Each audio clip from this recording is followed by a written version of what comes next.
On this newscast, we are going to take some time to show you something that we rarely get the chance to see. And that is the fight against the deadly drug fentanyl right here locally from the inside. This drug, as we've talked about so much, is now so prevalent, killing so many people. Some police departments are now forming specialized fentanyl units. And our team from CBS News Texas spent a week with some of those investigators recently, getting unprecedented access. And you're about to see for yourself how they operate undercover, how they build cases, how they take down the dealers. One of their first steps in most operations is to zero in on known places where that deadly drug is sold day and night. There's a guy selling fentanyl on a street corner in one of our hot spots in South Fort Worth. These guys cut a warrant for this guy's arrest for dealing dope. They have their target on view, and he is currently actively selling dope. Narcotics, if you think about it, it is the nexus of most of your criminal activity.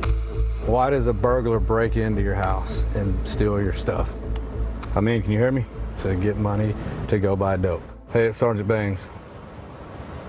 Hey, how's it going, sir? Good, man. I need 2 or 3 goons like right now. I got a target on view at the Days Inn.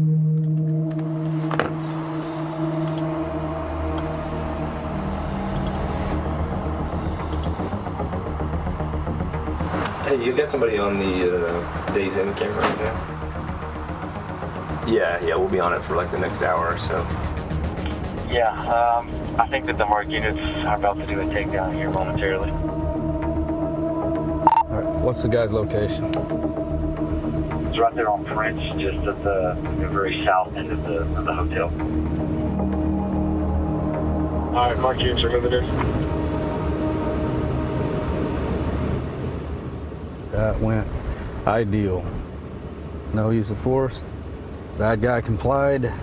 Smooth. So now we're going to let them clear the scene, and we'll follow up with what they got.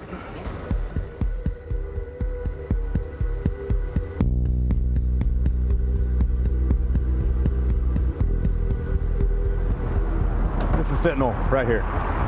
They're called M30s, Percocets. You see the little M on one side, and there's a 30 on the other side. So it's a counterfeit Percocet that is laced with fentanyl.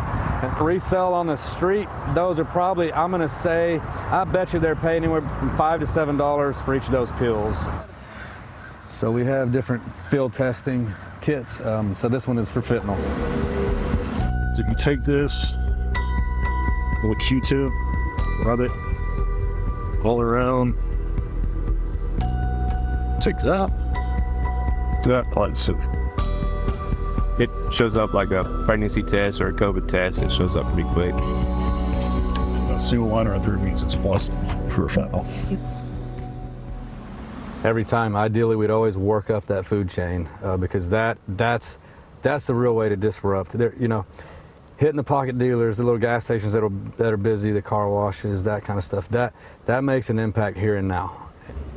But 2 hours after the dust has cleared, that's normally right back up and running again.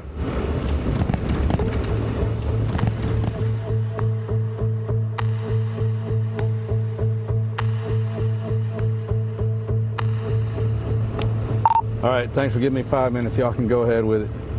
Okay, so now we're going to go make a buy from a dealer. And so we've got us and some other officers out here as the cover team to make sure that happens safely. The officer has audio, video that we're recording at a command post. All right, I got it really on the camera.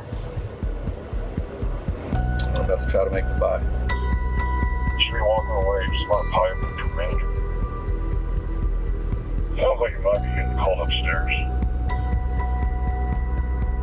Doors open, even so. That light-skinned black female looks like the only person in the room. So whether or not she is the dealer or not, she is today. Where y'all gonna debrief? Man, we can 54 back at that church. We're gonna go rendezvous to debrief the buy. Talk about what happened, what we got, who it was, where it was. That gives us probable cause. It gives us what we need to legally be able to enter that place and take that person into custody and seize their illegal contraband.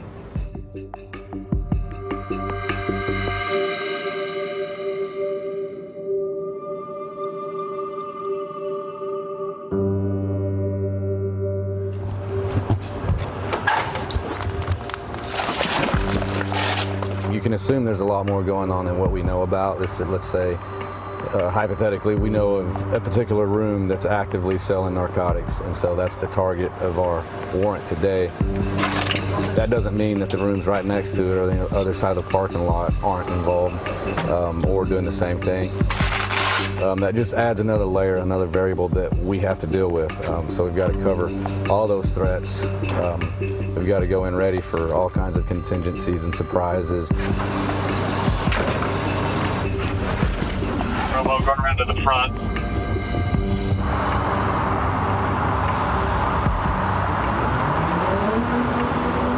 As soon as we get there, I mean, it's go. They go, they don't stop, they don't wait. So they hit it pretty quickly. This right here is what fighting fentanyl looks like. You got an area that's just riddled with crime and violence, and you got a bunch of opioid addicted people. It's a sad side of humanity, really. 11 to 10. We're going to be at 1 to 10. SWAT does the muscle. They come in, secure the location, make sure they make this place safe. And then they turn it over to the investigators, who then go in and execute the rest of the search warrant. The initial step is to secure the location so that then it can safely be searched for the reason we're here, which is, in this case, fentanyl.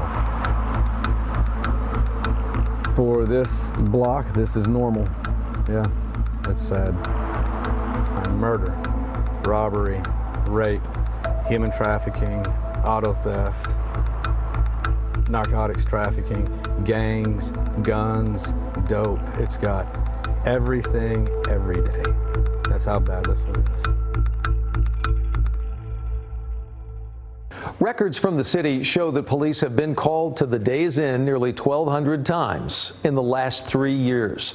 City of Fort Worth, meantime, now suing both the owner and the operator of the Days Inn, doing that under the state's common nuisance statute, saying that they know people go there to commit crimes, they tolerate it, and they have not tried to stop it. In a statement, though, an attorney for the hotel's management company says it's unfair and illogical to blame them for what criminals do, adding, quote, that the city and those charged with law enforcement are shifting blame and responsibility to business owners for crimes they did not commit and are powerless to prevent. The attorney also points out that the management company holds a permit to sell tobacco products, though one is not required to sell a pipe. It's not just businesses, though. Police say these dealers are selling in quiet neighborhoods, too, right near schools, in parks as well. And when fentanyl kills one person, it can lead to the destruction of an entire family. We'll get into that tomorrow night.